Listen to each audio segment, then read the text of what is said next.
Hi, everyone. Allison Zmuda here, and I am just so over the moon to have Ulcca Hansen with us in our conversation today. She is the super fabulous author of a book, The Future of Smart, and it came out last year at this time, September 2021.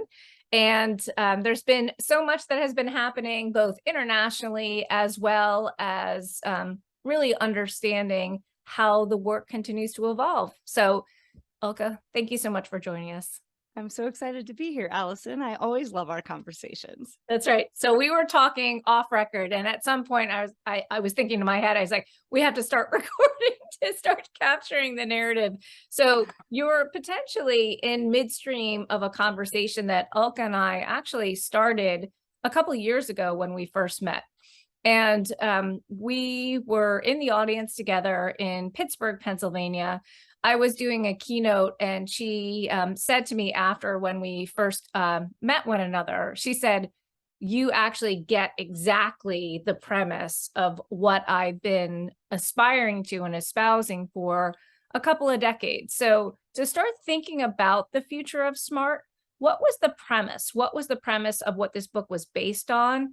And what was it you were trying to do when it first came out?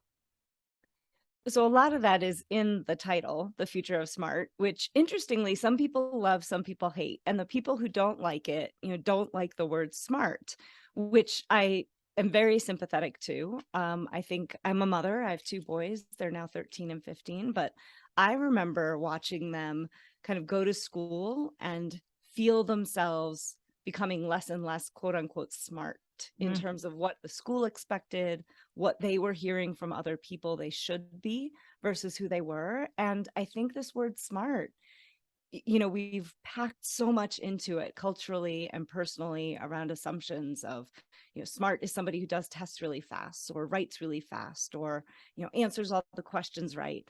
And I think it's really destructive. I think it's always been destructive. I think this very narrow conception of human ability that's packed into that word is especially detrimental at this moment, when I think we need the diversity of minds, the diversity of perspectives, the diversity of lived experiences that children bring to school. And you and I know this, and your audience knows this as educators and parents.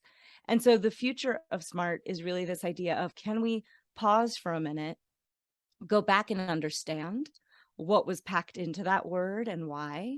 And then really, as we look forward to what our education system should look like to serve our kids for the world they're going to inherit, what do we want it to mean? And what does it take to make that a reality in our schools?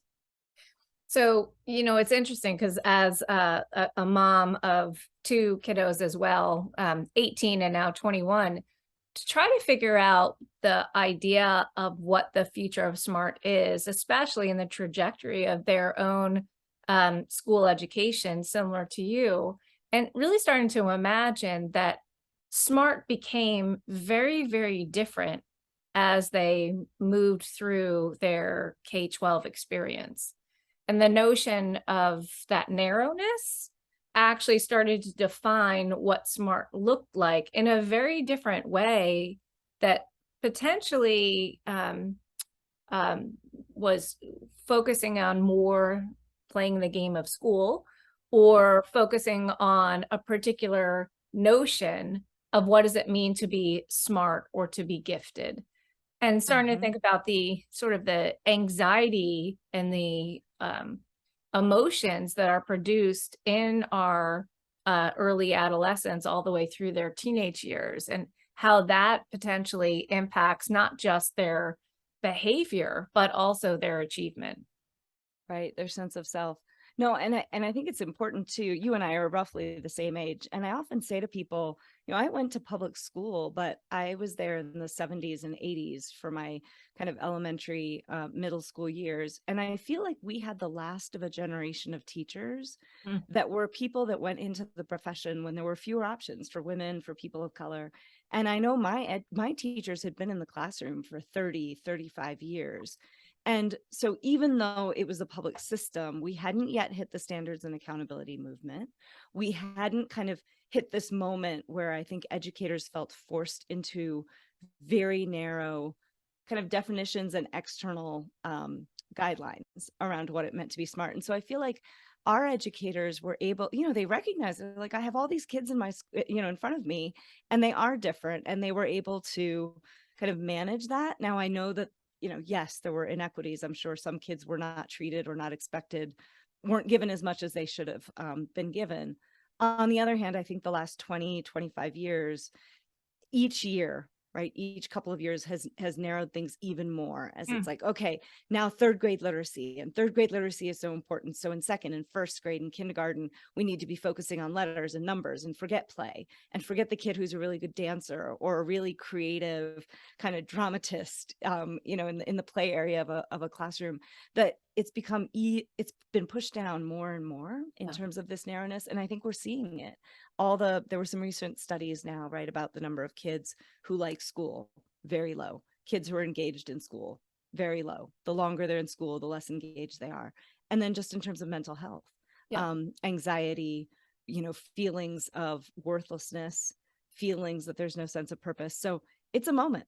And it's a moment where I think post-COVID, a lot of us as parents have more insight.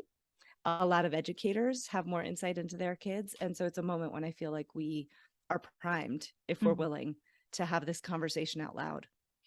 It's interesting because one of the quotes that I adored was what I sort of affectionately call the feels, and sort of I imagine it when I was walking through my child's kindergarten classroom when she was 5. So you said it is an experience comprised of 1,000 dynamic interactions, a sense of welcome, curiosity, and openness, combined with deep knowledge and expertise. It's a hard feeling to describe, but it emerges from a philosophy, a plan, and a set of capabilities that you explore in the book. And so to me, the interesting dynamic of what does it mean to actually have that feeling in a classroom or a school? Can we spend a little bit of time sort of unpacking that a little bit? Mm. Yeah, and that quote is, I think it's from the introduction, where I was trying to say, I'm a highly rational, uber rational person. And it was really uncomfortable, even in writing the book. My editor first said, well, can we use a better word than feel? And I said, no, actually, I'm not going to. And I think part of it is this whole idea in our world that we think a lot of what we do is technical, that it's something we can think our way through, as opposed to, as an educator, as a parent, I've had to learn to let go of my head and to understand that, in a relationship, I'm in this dynamic process of being engaged with my heart and my body and the environment that I'm in, of this dance, right? And to be skilled at it, I need to understand what it is I'm doing. I need to have some technical skills, right? As educators, we need to understand human development. We need to understand the arc of learning, especially across different subject areas. We need to understand and have facility with different kinds of pedagogies and modalities. And then there's that process of seeing the human being in front of us, Mm. and being like, what's the unique set of things that they need from me? And maybe one child needs more of an emotional connection before they can get to the academic, and another kid, their entry point into their sense of self is feeling really good academically. And then how do you pull them further to kind of say, let's get you out of your comfort zone, right, and doing something else. So I described it as a feeling because my research has very much been about finding the places that have felt like they're doing this well, and then having the opportunity, because of the generosity of educators and parents and students and leaders, to sit in those communities and learn from them. Yeah. Learn and hear. And that's really what I tried to explore and make visible and make understandable, Mhm. not only to educators, but to policymakers and leaders and people who aren't, you know, um, technically capable in that way, to understand the complexity of this, so that we can really honor and respect what it is that folks are doing every day in classrooms. Well, and I think that the conscious choice of focusing on it being a feeling, so the notion of using the verb feel continues to clarify that we know it when we see it. And part of it is really starting to think about the power of relationships. I think first and foremost that teachers absolutely need to know their stuff. So from a technical skill, not just from a content point of view, but a social emotional development, starting to think about how we manage time, manage students, but ultimately it's very much grounded in the relationships as students, as partners, that we're not trying to clarify that we are sort of the steward of what to do, how to do, when to do it by, because that starts to get into this kind of very narrow definition that may perhaps alienate students from that sort of conception of being smart or being successful.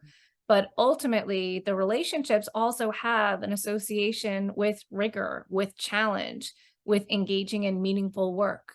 Because if we sort of focus solely on relationships without spending time and energy and thinking about the type of work we're doing, I think that's also a missed mark. Well, and I just want to back up because I think you pointed at something that I didn't mention, which I normally start with. But the premise of the book is really trying to help people understand these two kind of views of the world, views of young people, views about the purpose of education. One that I sort of think of as indigenous to human beings in terms of how young people have always been educated and grown, which has been inside their families, inside their communities, right? Think before the process of mass education started, that was how you learned. You worked on the farm, or you went hunting with your, with your tribe. And so the project of mass education emerged very much in Europe at a particular moment when our entire understanding of the world was changing. And we began to think of it in this much more industrial, technical fashion. And our assumption about young people at that moment changed, right? I think in many cultures, children were seen as kind of born as people, and our job as adults and communities was to help them grow into that. And I think there was this idea of young people as blank slates, not particularly capable, probably going to their worst selves if they weren't disciplined and really kind of shaped actively by adults. And in many ways, we would never articulate it that way right now.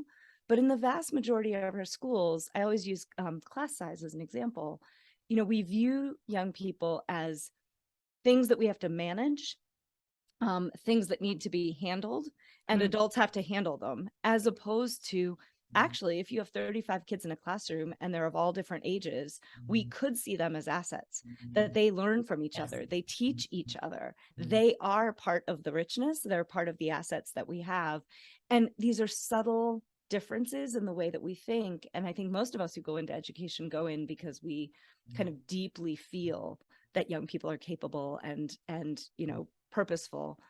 But the system, right, which is the amalgamation of like a million choices that have been made over 200 years, that's not the mindset that it was built out of or designed out of. And so we have to, I think, being conscious of that, and that's part of what I try and do in the book, is to help us just see the small ways in which we could shift how we view young people and how we start in the process, that I think many educators in their own classrooms and work do, but maybe not as consciously as they could. And if we could be more conscious about it, then, we could maybe kind of keep it going instead of having it be intermittent or sometimes happening.